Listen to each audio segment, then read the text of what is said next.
Well, welcome to our next episode of Spotlight on the Collection. Glad that you could catch us and check out all the wonderful things from the McLeod County Historical Society and Museum. Now, it wasn't too long ago that we had a special program on the history of the fur trade and the fur bearers. So I thought it'd be great to bring some of these items and a few more that I didn't actually have at the program to you for our Spotlight on the Collection. And some of them are here today that I brought. But first off, I want to ask, why did Europeans come to North America, for that matter, and to Minnesota? Well, there's lots of different reasons why they came. But one of the main reasons is kind of hard to believe. They came for fashion. Yes, for fashion. So back in the 16th and 17th centuries, beaver especially, and fur of any kind was so popular, and it had been dwindling in Europe very severely, almost completely trapped out of most of their animals, that it took a global turn and it moved to North America and specifically over into Canada. Well, this of course led to the migration into the Great Lakes looking for these fur bearers. And fashion of course was something that changed, but let me tell you, the beaver and fur in general had a really long run. It was fashionable for quite some time. Now, of course, fur has always been an easy choice for garments and clothing since the beginning of time. It kept you warm, but it became a status symbol. Now, lots of different hats in particular were made out of fur. A lot of them in the 1700s were military hats. And I have some different examples of those, and then also just for dress wear. Now this one is actually from our collection. This is a beaver top hat, and it belonged to Herman Henrik, known as Henry, Klastemeyer, and it was donated by Barbara Damon. And this one is a really great example because you can actually see the beautiful felt, and that's what they called it, beaver fur. Now the beaver has this underlying fur, short, and that's really what they were after when making these and a lot of the military hats. And that little tiny fur was actually sheared off, and a chemical was used, a poisonous chemical, mind you, was used to add and create this felt. And it's very, very beautiful, but a very labor-intensive process, which made it kind of expensive and made it very lucrative if you could get these pelts. And the reason why people went all the way across the ocean to North America and to later what would become Minnesota just to get this fur. Now, women's clothing was no exception. They had beautiful dresses. They would be lavishly trimmed, the sleeves, the collars, the coat tails in beaver and other types of fur.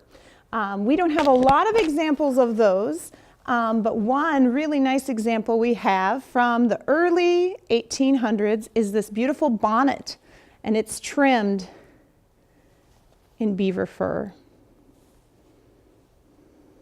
Now this particular piece, it was worn by Louise Schlegel, and it's from the Victorian era. We're thinking around 1880, 1890, and she was from Winsted, Minnesota.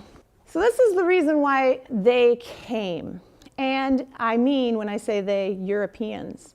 But before we move on further into the development of the fur trade, let's talk about the people they came and encountered and traded with. The First Nations people, or the Native American tribes. Now, these first Native American tribes that were encountered was around Lake Superior in Canada, northeastern Native Americans. And they were the first ones that started to trade for European goods. Now, furs had been traded by these people for a very, very long time. There was intertribal trade all the way up to the Inuits in Alaska, up into way north, and then all the way down south too. It's just that they only traded the surplus that they had. So once they had enough to clothe themselves and to make their own homes and fulfill their own needs, they really saw no need, of course, to kill any more animals beyond what the little bit of trade that they wanted to do. And they traded for all kinds of things. They traded for corn, they traded for different types of stone.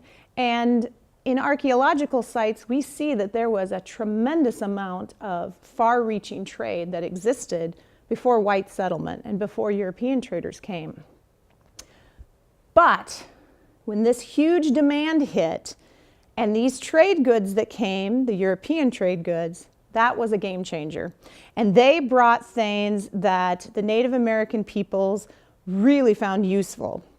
Let's see here. One great example is metal, steel. Steel knife. Well, prior to that, Native Americans were using different types of quartz and stone tools. But you had to have a talent. Not every Native American, obviously, could make these stone tools. They a lot of times traded for the right materials, and it took a special talent to make these. These were mass-produced.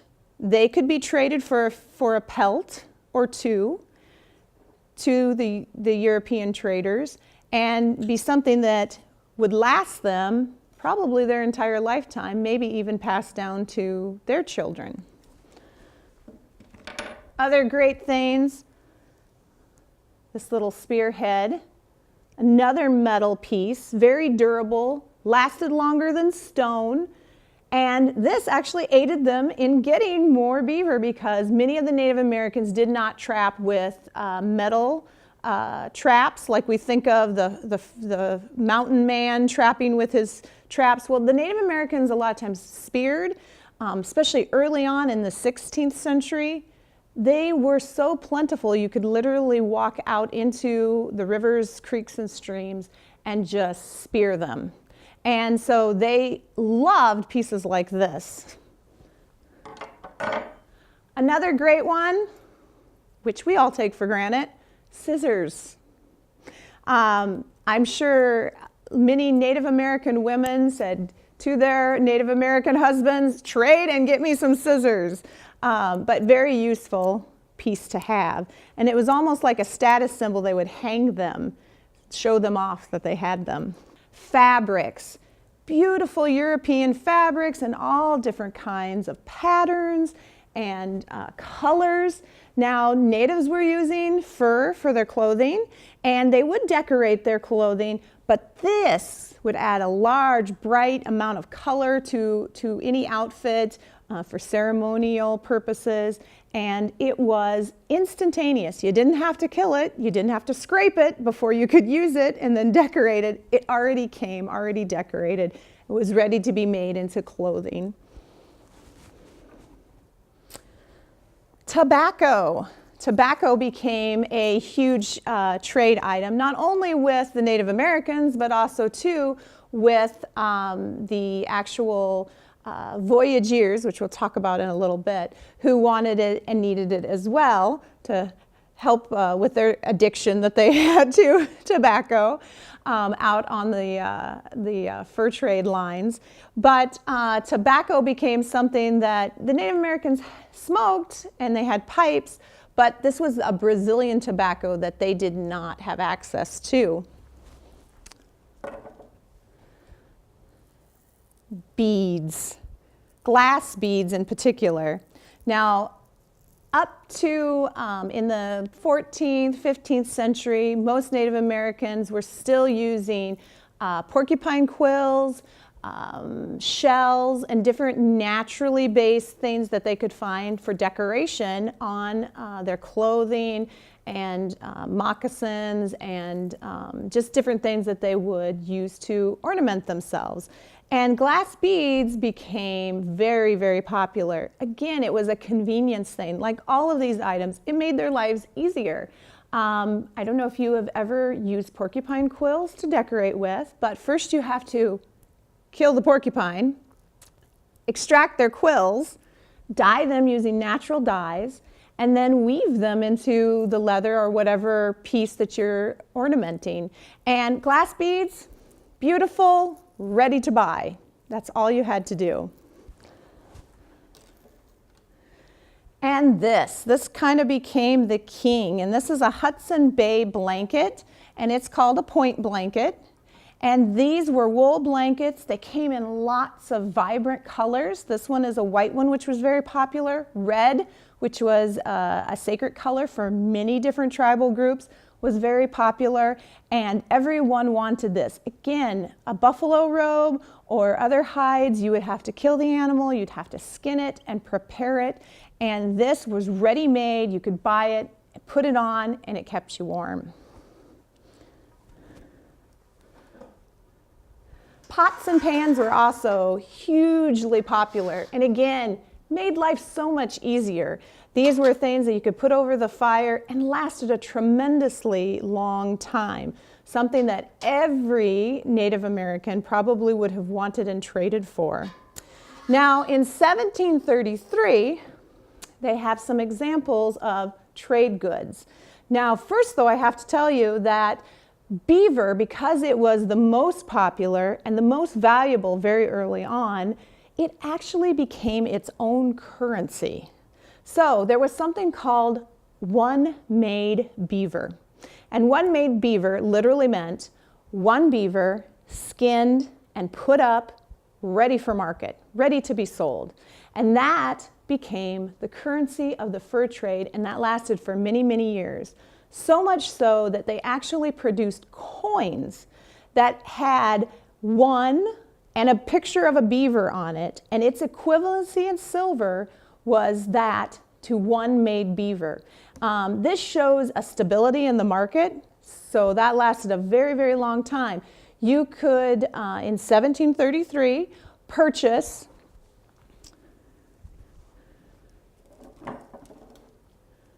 two Brazilian rolls of tobacco for one made beaver. You could also purchase 12 pounds of shot for one made beaver, and of course the big prize, 10 made beaver would get you one gun. And that's something that everyone would have wanted.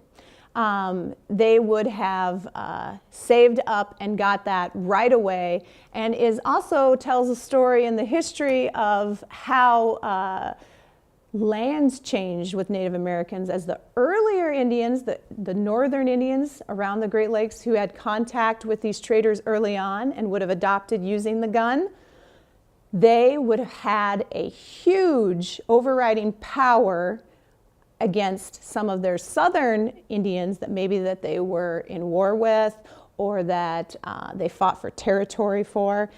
Without the gun, you really were quite defenseless against tribes that did have the gun. So it was a huge game changer culturally.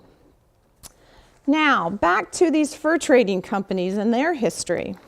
One of the things we have at the museum that is just tremendously neat, it's not an original, it's a reproduction, but it's very cool to see, and I'll hold it up here. Have you ever seen a flag like that? And what's there at the top? The beaver. All important. Well, this would have been a common flag to be seen early on in the fur trade world up in Canada and then around Hudson Bay, because it was the Hudson Bay Company, which was a British company, that at first, although this was never became the official flag, would have flown this flag up until about 1834. Now, this reproduction piece was kindly donated to us by Dave Horman, and it has a huge amount of history all of its own, which I won't get into now. But lucky you can go to the museum because all of these things will be on display there. Now, the fur trade items, the trading items that I just showed you, they are on special loan right now from John Lofdahl's collection. He belongs to a group of voyageurs who do programs, and these items are in their fur trade trunk. Now, a trunk things probably would have been carried in trunks to a certain extent, but they actually would have been put more than likely into bundles. And these voyageurs would have carried these bundles via a strap on their forehead. All I gotta say is I'm glad I'm not a voyageur.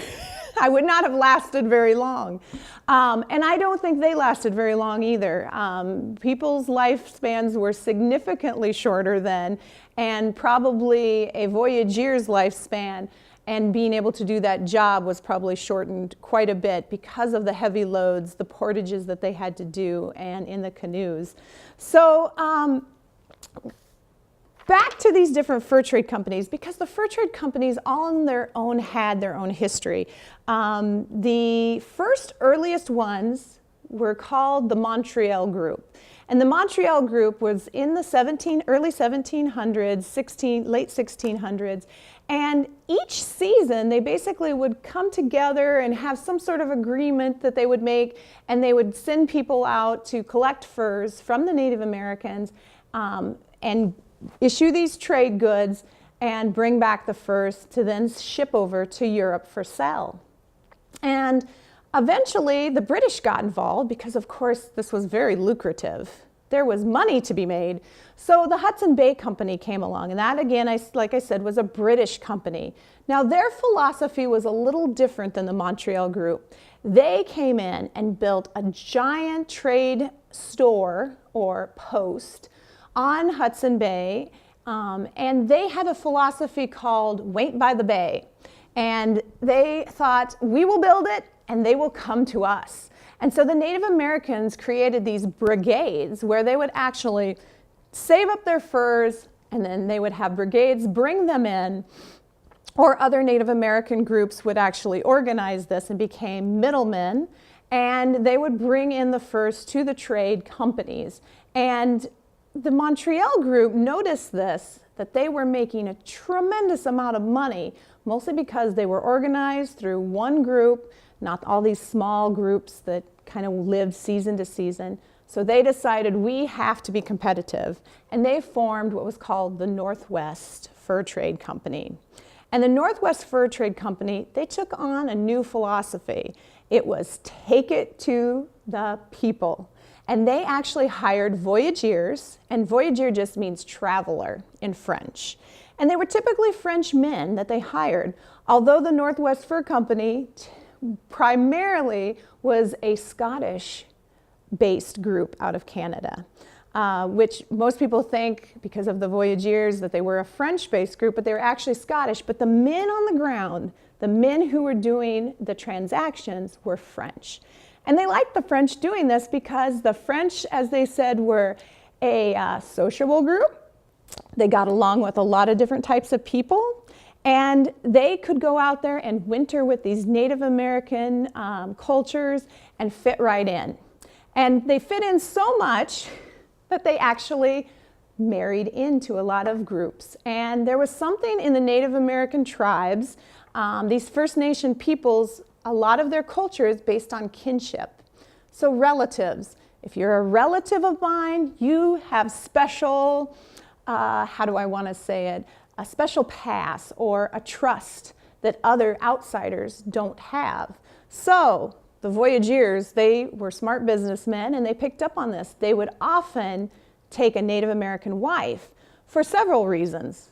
One was the kinship. They'd have a natural trading partner, and they'd almost sometimes exclusively trade with their wives' communities, Native American communities. And then also, too, it was practical. They would have someone to cook and clean for them, and they would have a family right there with them on the fur trade line. So this developed highly over about 100, 200 years.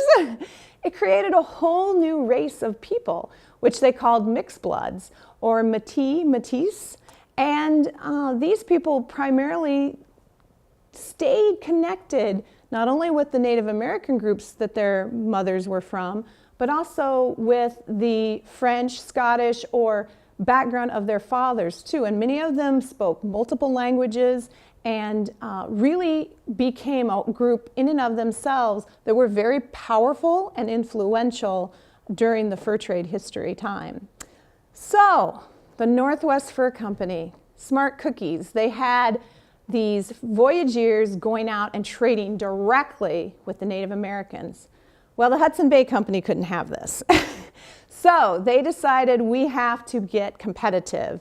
So they started organizing and building huge fur trade companies, or fur trading posts, excuse me, out in the interior of North America. Well, this then became a huge rivalry, and there are stories in history, which I won't get into today, where bloody battles were actually fought between the Northwest Fur Trading Company and the Hudson Bay Fur Company. And it almost surpassed the whole fur trade economic situation that was going on, and it became a hatred just between the two groups. So you were either on one side or you were on the other side. Well, the Americans had to get involved. By the time the U.S. came into being, the Revolutionary War, the U.S. really, one of their huge reasons for getting involved and starting the Revolutionary War was because of this huge economic stronghold that Britain had on the fur trade. The Hudson Bay Company ran everything, especially in the Northeast, and they really wanted a part, a piece of that economic pie, and that pushed them to push the British out and back into Canada. And so lo and behold came the American Fur Trade Company. And the American Fur Trade Company ended up taking over most of the areas that the Hudson Bay Company took over. There were still rivalries, but by the middle 1800s, the fur trade was over, or at least it was dying, and fur wasn't fashionable anymore. These hats, this was no longer a status symbol. Now, of course, there's always something to replace fashion. One day you're in, one day you're out, as they say. So felt hats, not the felt made of beaver, but actual fabric felt became popular. Women stopped wearing as much fur. It was just not in style. It wasn't vogue. And so the bottom fell out and the fur prices dropped tremendously. And this had a huge impact, not only on the fur trade companies, which many of them then failed, but the Native American peoples. They had survived and built a culture on this trade system with furs for hundreds of years. I highly doubt they didn't want pots and pans anymore suddenly. They still wanted these things.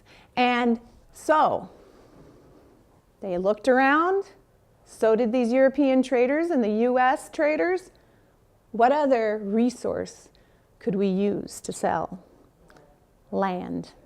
And at this time, immigrants were starting to flood into the country and immigration was on the rise. And so land could be sold, and it led to the US government purchasing a lot of the land in Minnesota as a resource and a way for Native peoples, namely the Dakota people, to keep purchasing these trade goods that they so desperately wanted and needed.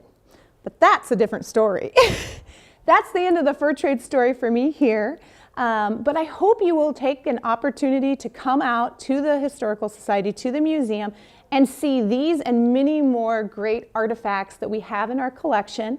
Like I said, the Voyageur trunk set is on loan for a limited time, just the next couple months. Thank you, John Lofdahl, for lending us that. And then also the other items from the fur trade company or the fur trade era that we have at the museum. So lots of great displays, check them out, and most importantly, become a member. If you're interested in history, the best way to preserve it is through your membership at the McLeod County Historical Society. So we'll see you at the museum. Thanks.